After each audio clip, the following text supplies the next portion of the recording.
আজকে আমরা সবাই একসাথ হয়েছি জনতার কাতারে মাননীয় বিরোধী দলের নেতা থেকে শুরু করে অনেককে দাওয়া দেওয়া হয়েছিল জুলাই গণঅভ্যুত্থানের জাদুঘর উদ্বোধনে, কিন্তু ওনারা ইতিহাসের ঐতিহাসিক দায়িত্ববোধের জায়গা থেকে যেভাবে গত 2 বছর আগে 24-এ রাজপথে জনগণের সাথে ঐক্যবদ্ধভাবে ছিলেন, সরকারের এই লন্ডন চুক্তিতে যিনি উপস্থিত ছিল ডক্টর ইউনূস এবং জনাব তারেক রহমান সেই লন্ডন চুক্তির পাঠ না হয়ে আজকে জনগণের সাথে ঐক্যবদ্ধ হয়ে এখানে উপস্থিত হয়েছেন।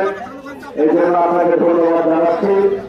সাথে সাথে আপনি একটি ঐতিহাসিক সিদ্ধান্ত নিয়েছিলেন সংসদে, যখন বলা হয়েছিল বাংলাদেশে একটি সংস্কারের যাত্রা আমরা শুরু করব, কিন্তু সংসদে যখন একটা সংশোধন কমিটি হয়েছে সেই কমিটিতে জুনের 90-80 দিনে মেনন যারা আছে তারা অংশগ্রহণ করেছিল, কিন্তু আপনি জাতির ঐতিহাসিক দায়িত্ববোধের জায়গা থেকে বিরোধী দল সেখানে অংশগ্রহণ করে নাই। এই জন্য আমরা জনতার পক্ষ থেকে আপনাকে ধন্যবাদ জানাচ্ছি।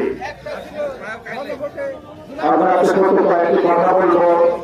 আমাদের ঐতিহাসিক 71 মুক্তিযুদ্ধের আগে যে ভোট হয়েছিল সেখানে বাংলাদেশের মানুষ, বাংলার মানুষ যে রায় দিয়েছিল সেই রায় বাস্তবায়ন না করার কারণে মানুষ অস্ত্র হাতে তুলে নিয়েছিল। সেই সময়কালে যাকে বলা হয় বঙ্গবন্ধু, উনি আসলে ভারত বন্ধু, সেই ভারতে পাঠিয়েছিলেন বাংলাদেশের মানুষ। মুক্তিকামী মানুষ বাংলাদেশ যখন স্বাধীন করেছিল সেখান ভারত থেকে উঠে দিয়ে বাংলাদেশে এসে বললেন আমি বাংলাদেশ স্বাধীন করেছি। এই মুক্তিযুদ্ধের কথা ছিল সাম্য, মানবিক মর্যাদা এবং ন্যায় বিচার। সেই 3টি ধারাকে ব্যাহত করে বাংলাদেশের রক্ষী বাহিনী গঠন করে বাংলাদেশের মানুষের উপরে ভারতীয় শাসন ব্যবস্থার যে এক্সটেনশন সেটা তিনি সেই সময় করেছিলেন। তেমনি 24-এর গণঅভ্যুত্থানে যখন মানুষ হাসিনার ফেসিবাদীতে নির্যাতিত নিপীড়িত ছিল, আজাদীর স্লোগান উচ্চারিত হচ্ছিল, সেই সময়কালে বাংলাদেশের সকল মানুষ রাজপথে ঐক্যবদ্ধভাবে নেমে যখন বাংলার মানুষকে মুক্তি দিয়েছিল, সেই সময়কালীন লন্ডন থেকে একজন বাংলাদেশে এসে ছাত্রদল যুবদলের সন্ত্রাসী বাহিনীকে উস্কে দিয়ে বললেন আমি হলাম বাংলাদেশের এই গণঅভ্যুত্থানের মাস্টার মাইন্ড। ফলত আমরা সেই কালের যারা ভারত বন্ধ, শেখ মুজিবুর রহমান এবং 24-এর গণঅভ্যুত্থানের সময় তারেক রহমানের লন্ডন থেকে ফেরত এসে মানুষের উপরে ছাত্রদল যুবদলের সন্ত্রাস চালিয়ে দেওয়াকে ওই রক্ষী বাহিনী, ওই শেখ মুজিব এবং বর্তমান তারেক রহমানের কোনো আমরা পার্থক্য দেখতে পাচ্ছি না। যদি আমরা পার্থক্য দেখতে না পাই তাহলে আমাদের ভবিষ্যতের কাজ কি? ভবিষ্যতের কাজ কোরআনের একটা আয়াত আমি বিশ্বাসী, সে আয়াতটি হল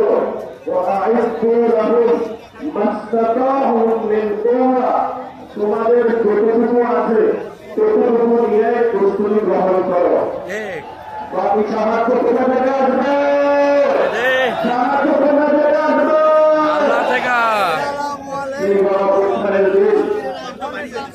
এখন বাজে 12টা।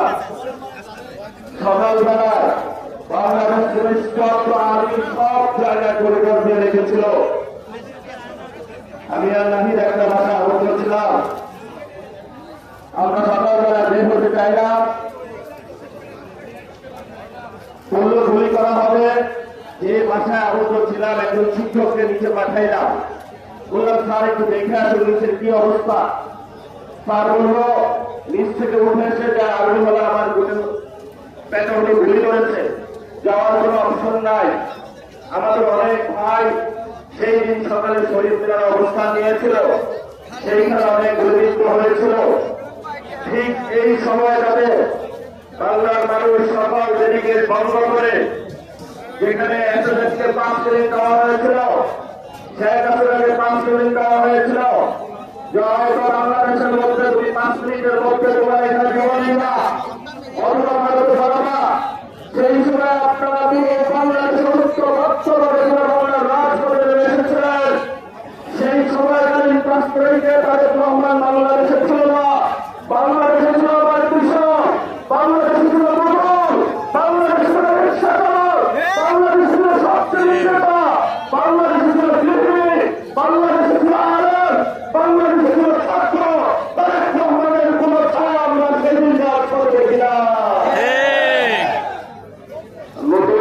বাংলাদেশে এসেছে।